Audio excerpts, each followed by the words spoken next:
Welcome to Psychology 101. We are using the OER OpenStack Psychology 2E, which is Introduction to Psychology. What is psychology? It's a scientific study of behavior and the mind. It gets its roots from psych, which means soul, and ology, which means the scientific study of.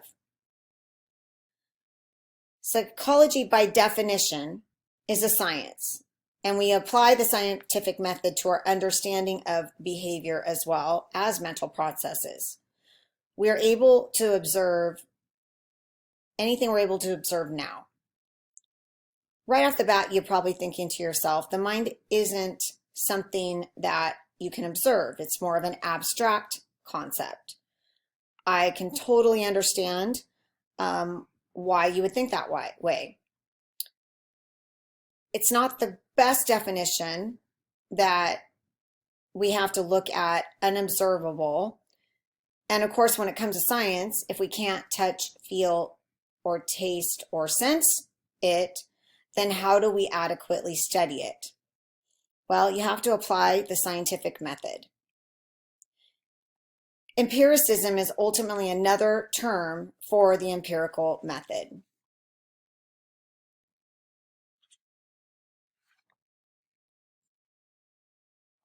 Empiricism is based on unbiased observations. The most important thing to remember when talking about science is that it has to be unbiased and it has to be falsifiable.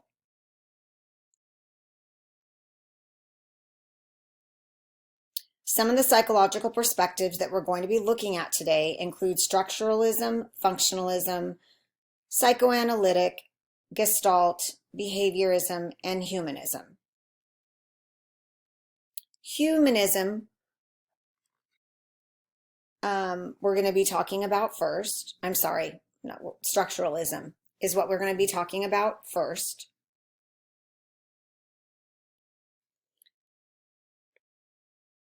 Psychology gets its start officially in 1879 thanks to the help of William Wundt. He was a student of Edward Titchener. He's credited with further development and significant influence of structuralism. He went to the University of Leipzig, and what Wundt was very much focused on was his school of thought that's known as structuralism. He came up with this idea to try to model psychology after the hard sciences. We can break down psychology, or at the time he was wanting to look at consciousness. He looked at how he could break down consciousness into elements similar to chemistry. So as chemistry, you're breaking down chemical compounds, he wanted to break down structuralism, or consciousness in particular, into elements. He thought if he could break it down, he could understand it a little bit more. He tried to apply structuralism in what is known as introspection. Introspection is trying to examine your own conscious experiments. If you use to use an oxymoron, you're trying to look objectively. You can't, but it's hard to look inward and make observations on ourselves in an unbiased manner.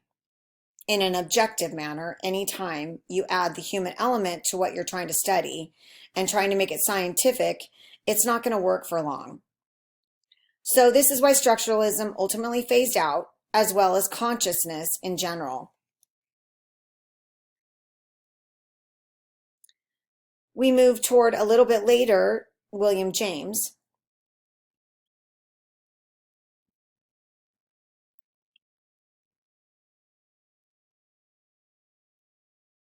James thought the behavior, or more mental functions, is what he was more focused on.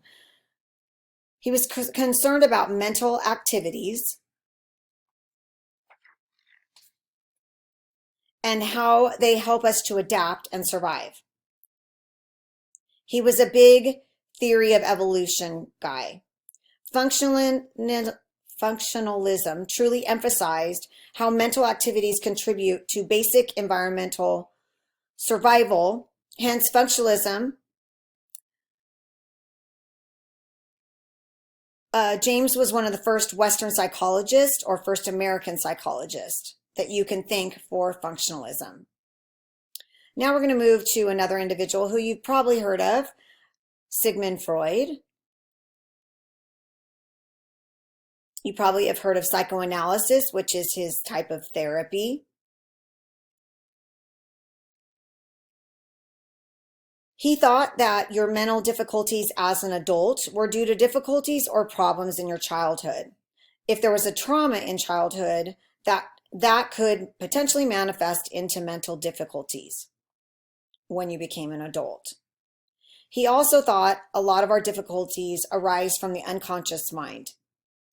He thought because we're unaware of what's causing these difficulties, it would manifest in our other behavioral deficits or difficulties. He also had psychoanalysis, which is his form of therapy. He utilized what we know as free association. It's just another term for saying allowing the client to talk about whatever came to mind. Freud made connections to the unconscious mind, and he brought unconscious to consciousness. And that would be the first step, he would say, in alleviating mental difficulty. He also tried to analyze dreams, although he tried to, and a lot of people probably believed him at the time. We don't have an objective or unbiased or scientific way in which we can actually analyze dreams, even to today. Another thing that he was credited with is malapropisms. That's where what we know as slips of the tongue or a Freudian slip. According to Freud, it basically means that whenever you engage in a behavior, there was probably a prior reason for why you engage in that particular behavior. So, according to Freud, if you accidentally do something, he would say that it wasn't an accident, that there was a reason behind it. So if you accidentally call your current partner your ex's name, he would use a little bit of analyzing, and then he would say that was a slip of the tongue, that it wasn't an accident.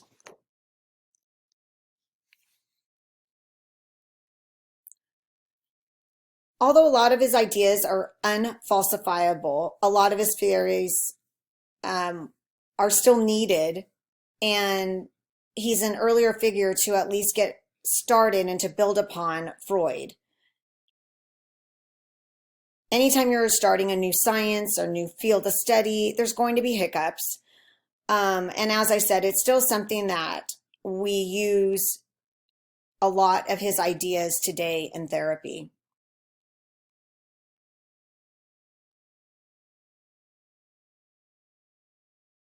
There's the traditional chase lounge that a patient would lay on, and he would use different tools to get to the unconscious.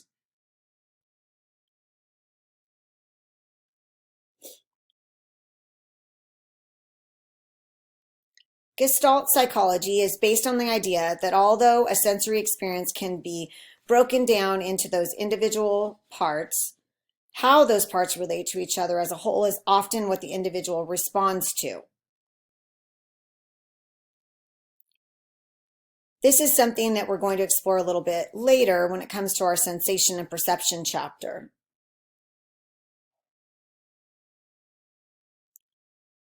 Some of the earlier scientists, Kohler, Kafka, Wertheimer, were German psychologists who immigrated to the US to escape Nazi Germany.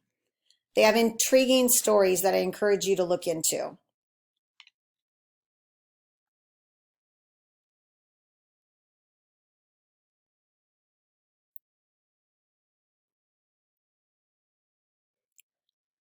We're moving on to what we call behaviorism. Under the behaviorism tenet, we have Pavlov. He's credited with classical conditioning. You probably have heard of Pavlov's dog at some point, so it shouldn't be completely foreign to you.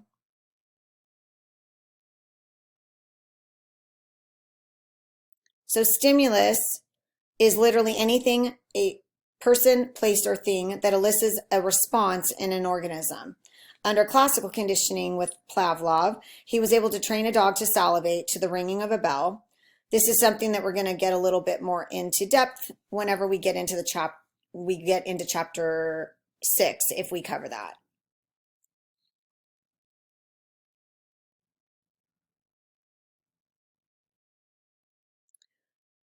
Animals in general are really good at associating. We're not as great, don't have as great memory as machines, but we're really good at associating two or more stimuli together. That's why when you're studying and you create an acronym for a particularly long paragraph or term that you have to learn for your science class, for example, if you break it down, it's a lot easier for you to remember. So we are strong at associating. And classical conditioning is quite simply learning from associating. So it helps to anticipate events. In general, we're training our reflexes, whether it's food, and that naturally causes a reflex within us. So when if you're hungry and you see or smell your favorite food, you might begin to salivate, just like Pavlov's dog did.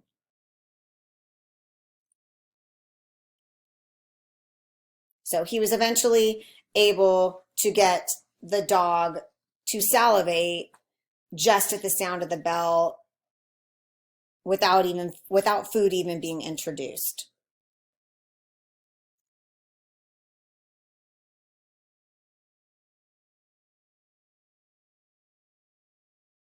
Now we're going to look at Watson. He was an American psychologist who started at Johns Hopkins University. He's a great example of having a decent understanding of psychology. He started in marketing and learning how to motivate people, which psychology is a good place to start.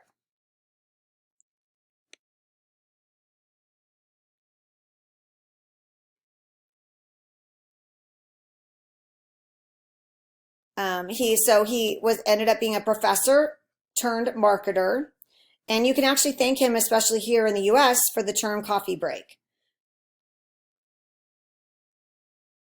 Watson thought that every baby is born with a blank slate. Behaviorism is the idea that you're trained through your environment and not as much through genetics. They feel that environmental experience can train a baby into being whatever you want them to be. He's known most famously with the Little Albert experiment,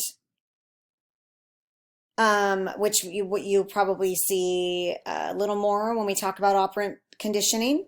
There will be a video on that probably. Skinner is another behaviorist. Have you heard of a Skinner box, which is here? That's B.F. Skinner. And his idea was that we learn from our consequences. So we have things such as positive and negative reinforcement and punishment, which again, we will dive more into.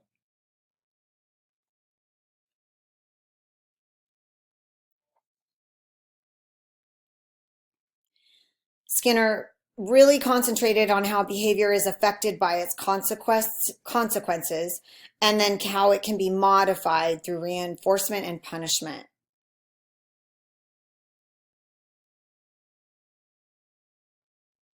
When we talk more about operant conditioning, you'll be able to apply this to your own life.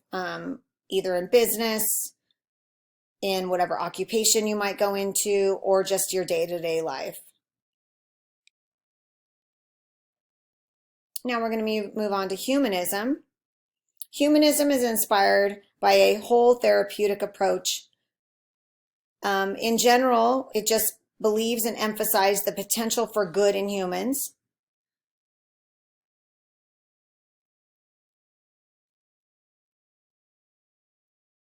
So he believes that we're all good and it just needs to be facilitated out of you.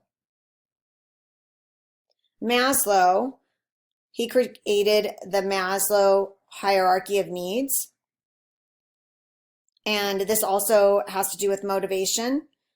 What motivates us? We can't really worry about family, friendship, intimacy, and belonging if we don't know where our next meal is coming from. So food, water, shelter, warmth, he would say are needed first.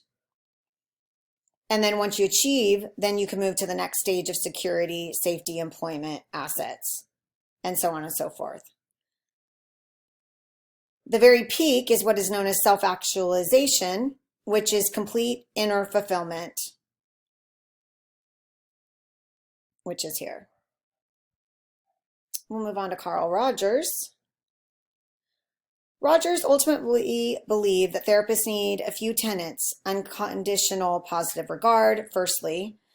This is simply that you approach and meet the client for who they are, no matter what they've done or wherever they've been meeting them. So there's no judgment. You meet them as a blank slate.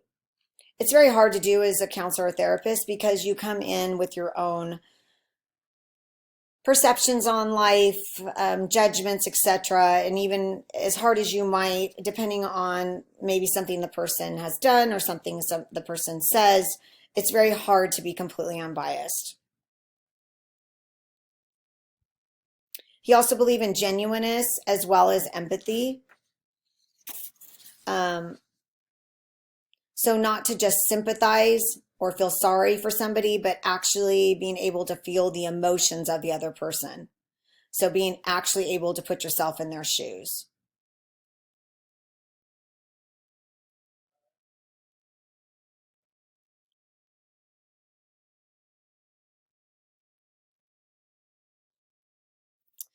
Moving forward, toward the 1950s, we have the cognitive revolution. Science as well as technology improves, and computer science continues to improve. We have the ability to scan our brain, and we can have this new field of study known as neuroscience. This is the study of the nervous system. We look at things from a neuroscientific perspective in this course. Biopsychology is how biology as well as psychology intermingle. How do your genetics influence your behavior, as well as how does the nervous system intermingle with that, and how do changes to your nervous system impact you behaviorally. We also dive into the inner workings of that particular field of study more in depth later. Talking about Noam Chomsky, he was an influential figure at the beginning of the cognitive revolution.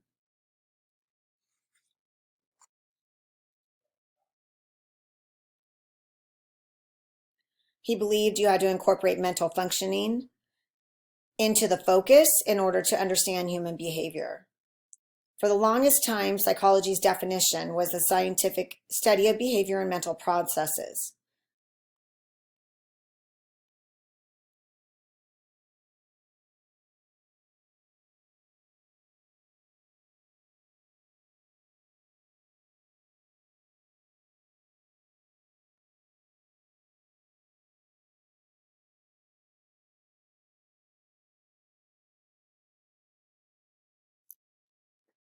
So when going back to the nervous system and how it impacts behavior, issues with the central nervous system can impact you and how you behave. We can also talk about sensation and perception.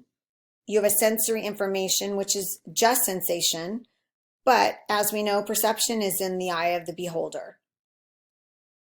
We can all be receiving the same sensory information, but depending on your background, your influences, your environment in general, those can influence how you see the world. A lot of things in life are this much percent psychological, and it's true. What their meaning is based on your perception, how you interpret what is happening to you.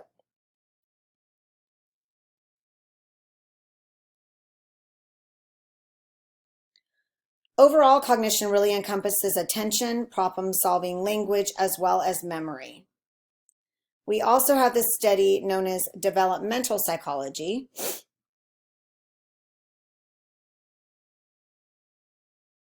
And Margaret Floyd Washburn was the first woman to earn a doctorate in psychology, which is important to also note.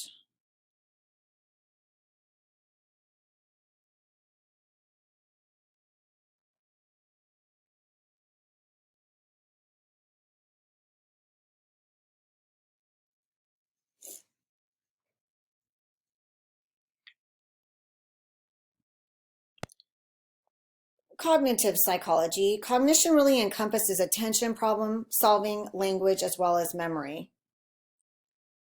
We also have developmental psychology.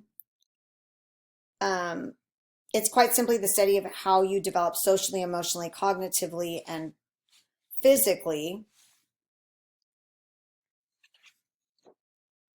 from birth to death. John Piaget is a big figure in developmental psychology.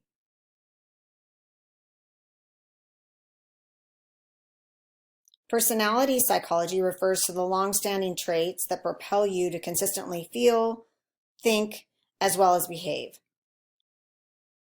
There are a lot of personality assessments that are pretty good. One of the earliest forms is the five-factor model. It can be remembered by the acronym OCEAN.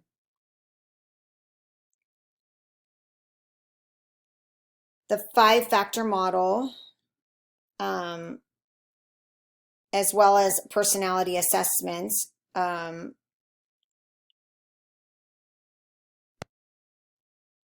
can test you on things like extroversion or openness, which you'll probably have an opportunity to do the Big Five test later on in the semester.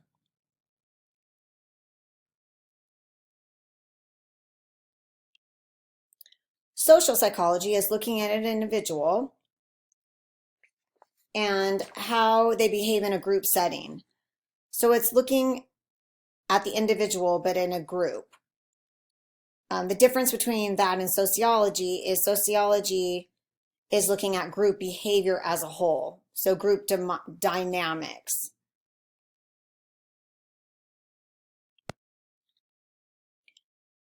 Health psychology are individuals that focus on the biological, social as well.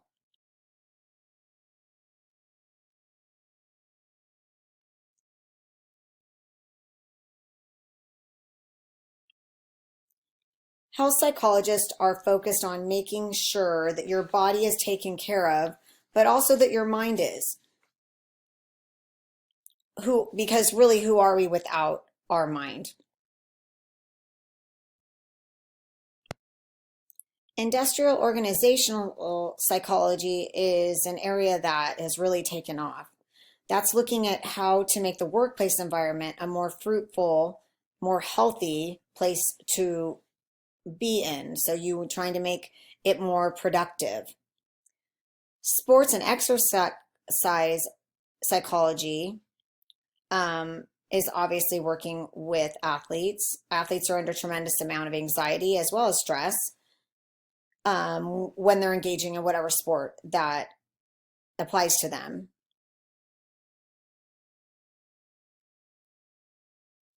It's important that, and I think a lot of times neglected, that there's a huge mental component to any sport that the athlete is under huge pressure for. So it's not just their physical, it's also their mental.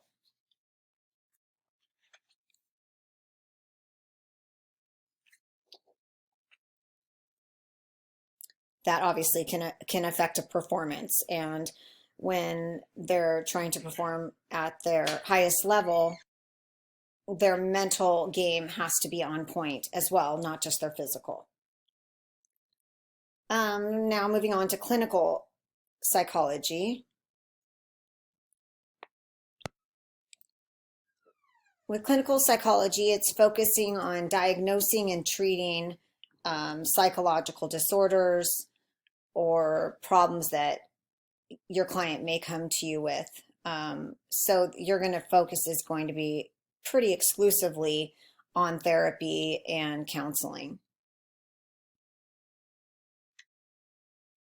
We talked about that. And then forensic, a lot of people with forensic psychology have seen TV shows or movies, and that's kind of their idea of what a forensic psychologist could do. In reality, a lot of their duties include assessing an individual's mental competency, maybe to stand trial, treatment suggestions.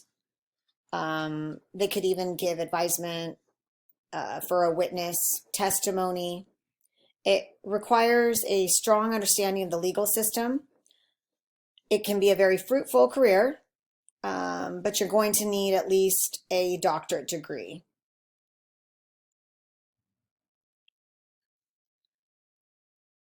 The last part of this chapter is about career options. So you could become a teacher, teaching psychology in a high school, in a junior college, in a four-year college, in a postdoctorate university. You could do research, and obviously that runs the gamut of what you could do research on. You could go get your PhD and become a clinical psychologist, and you could use any of the therapies or a combination of therapies that we talked about to assess and diagnose your client. Counseling psychologist, that requires at least a master's. The difference between a clinical and a counseling is you can't prescribe medication with counseling psychologist, but you can do everything else with it. And then social work, there are actually social workers that are also counseling psychologists, but a social worker can work in numerous settings within the government. You could work at a hospital, you could work in the medical field, that's a clinic outside of the hospital. There are a lot of different fields that you could use a psychology degree in. We sort of touched on the corporate and marketing jobs.